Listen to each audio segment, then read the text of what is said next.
മലപ്പുറം നിലമ്പൂർ തേൾപ്പാറ ജനവാസ മേഖലയിൽ ഭീതി പരത്തിയ കരടി കൂട്ടിലായി. വനം വകുപ്പ് സ്ഥാപിച്ച കൂട്ടിൽ ഇന്നലെ രാത്രിയാണ് കരടി കുടുങ്ങിയത്. കരടിയെ വനം വകുപ്പ് ഉൾക്കാട്ടിൽ തുറന്നുവിട്ടു. കൊമ്പൻകല്ല് ചിറമ്മൽ കുറുമ്പക്ഷേത്ര പരിസരത്ത് സ്ഥാപിച്ച കൂട്ടിലാണ് കരടി കുടുങ്ങിയത്.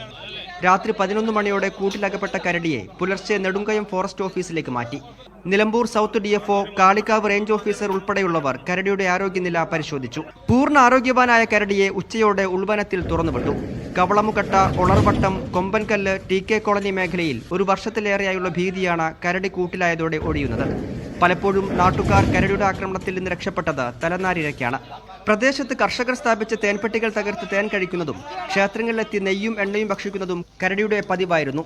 കരടിയെ പിടികൂടണമെന്ന നാട്ടുകാരുടെ ആവശ്യത്തെ തുടർന്ന് വനംവകുപ്പ് 3 കൂടുകൾ മേഖലയിൽ സ്ഥാപിച്ചിരുന്നു. മീഡിയ 1 മലപ്പുറം.